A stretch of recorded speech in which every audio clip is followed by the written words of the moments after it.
His Imperial Majesty Kaiser Adolf I Hitler the Hohenzollern of Germany travelled to my family home in Yarragon to check if Mr. and Mrs. Webb really lived there in early 1972.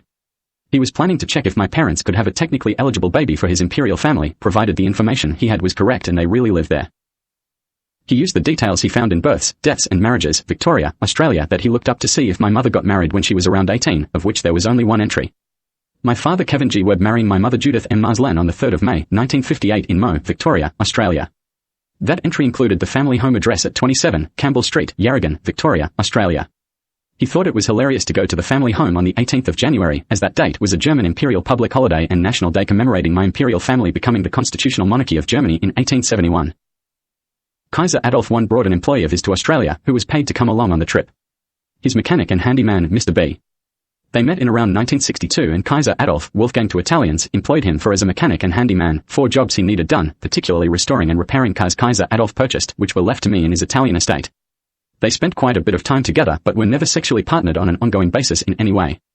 Mr. B had been sent to Italy from France to attempt to spy on Adolf. He ended up getting the job as mechanic and handyman. They parked outside my family home in Yarragon on what was going to be a severely hot day over 100 degrees Fahrenheit, hours after I had already been born at approximately 5:45 a.m. that morning. It was around lunchtime, between 12 and 1 p.m. on the 18th of January. Kaiser Adolf went to the front door to knock and check if anyone was home. There was no answer. He looked around like he was strangely familiar with the place, went around the veranda, checked the back door, and could not find anyone there and headed back towards the car. On his way back to the car he saw a nice-looking man across the road bending over in his garden, who had been watching him whilst he was trying to find out if anyone was home and had a good look at him. The man stood up and turned around. They looked at each other and both smiled, and my father's across-the-road neighbor said, "Are you looking for Kevin and Judith?" I want to make it clear Kaiser Adolf was skeptically going to the address from Australian marriage records, not even knowing if Mr. and Mrs. Webb even really lived there, thinking it was probably an attempt at a cruel practical joke of sorts. He came here for a look at Gippsland like a tourist and a laugh. My great-grandfather Kaiser Adolf I paused in shock at the question, then in a broad faked Australian accent he could not stop attempting said. Yeah, cynically, like if it was a practical joke, it was getting more elaborate. Our neighbor replied with, "They're not home, she's having a baby. You could try the local hospital in Warragul, she went in last night." He was quite excited about my father Kevin having another child and politely gave him friendly directions, and they were on their way towards Warragul. The instructions were to take the Prince's Highway, go past the Warragul cattle yards, turn left, and head south towards the hospital on the hill, can't miss it, big obvious building on the hill with a big chimney. They drove through Dunham and Nilma, and headed for Warragul, seeing the hospital to the south on the hill to the left. Kaiser Adolf I and the mechanic headed towards the hospital and turned left to go up the hill to it.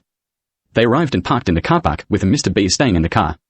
Kaiser Adolf I went to reception in the lower part of the hospital at one end and asked, with a skeptical grin, if Mr. and Mrs. Webb were at the hospital, who were having a baby. He was asked what relationship he was to Mr. and Mrs. Webb and replied with, "I'm the great-grandfather," meaning of the baby. He was directed to the second floor of the other end of the building. He went to the other end of the hospital and headed inside. As he went in, he had garbled strange female screeching noises.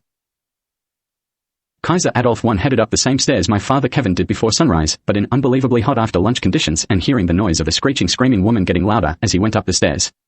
When he got to the top of the stairs my mother screeched in a garbled out-of-control tongue-exhausted way, "Kill it, kill it. Have you got a gun? Just fucking shoot it or something," and etc. She had been yelling like a lunatic since my father Kevin left the hospital to go back to work around 6 a.m., for over 7 hours. A few topics with few variations on repeat the whole time. I was dead in the sink across from the stairs, not breathing with no pulse.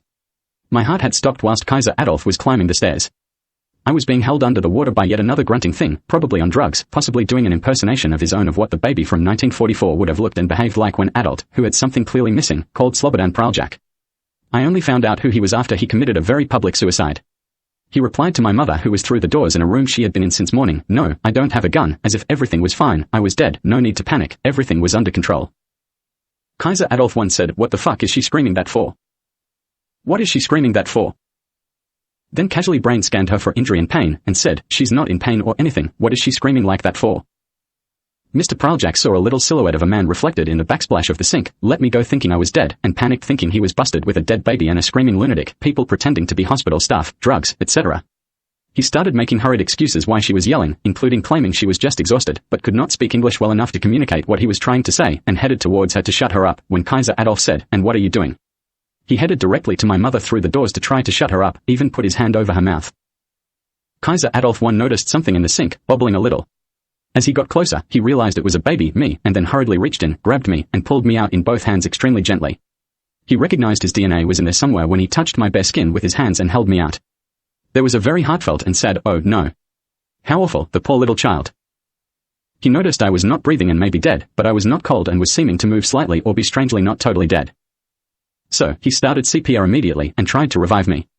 Kaiser Adolf Hitler the Hohenzollern held me upside down trying to get water out of my lungs, then realized that was wasting time.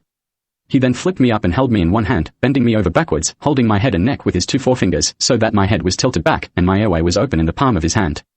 He reached in and found my heart muscles with his 2 other forefingers under my underdeveloped ribs with his fingers almost crossed at the tips and started pumping my heart muscles as gently as he could with the tips of his fingers and then breathed in my mouth. He repeated this, getting more rhythmical, almost getting a foot tapping thing going on, and as he did, I seemed to get more responsive. He kept going until I started trying to breathe on my own and started making noise, and then he felt my heart restart under his fingertips.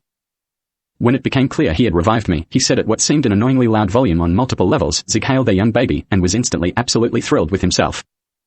He decided it was best to quietly walk off with me, just to make sure I was okay and take me away from the grunting thing, who clearly nearly totally killed me in the sink, who was through the doors with my mother, pleading her to shut up and putting his hand over her mouth to try to magically make her shut up, with a hand signal. Kaiser Adolf wandered off with me, thinking he better find a place to hide me and keep me safe, in case the man who drowned me came looking for me to finish me off after returning to the sink and noticing I wasn't dead in it. He took me into a small medical storage room similar to a closet, closed the door, then checked if the door could be secured. He sat down in the storage room and held me up against his chest gently with both hands, with me lying down sideways on, and tried to make sure I was breathing properly. He described what my heart should be beating like to me, trying to calm me down, telling me I would be fine.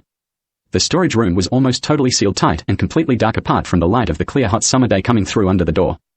He started speaking to me quietly, saying he wouldn't let anyone hurt me, I'd be fine, and tried to keep me quiet to avoid attracting the attention of the man who drowned me to the medical storage room. He got the usual, "Are you going to be present for the birth?" like newborn question from me, the equivalent of, "And who might you be, kind sir?" He paused, very quietly sighed, and said quietly and slowly, "My name is Kaiser Adolf Hitler, but I'm really a Hohenzollern, and I won't let anybody hurt you." He then tried to think of a similar situation he had been in to talk to me about to make me feel better and keep me quiet, running through memories to find one. The registration documents for me were initially partially filled in by a nurse who was part of the afternoon shift, who asked my mother for relevant details, then completed fully by my father Kevin after he arrived back at the hospital, sometime after 10 p.m. the day I was born. They did not get the registration forms out until mid-afternoon, after a change of hospital staff had occurred, and that was hours after my 2 triplet siblings were already gone.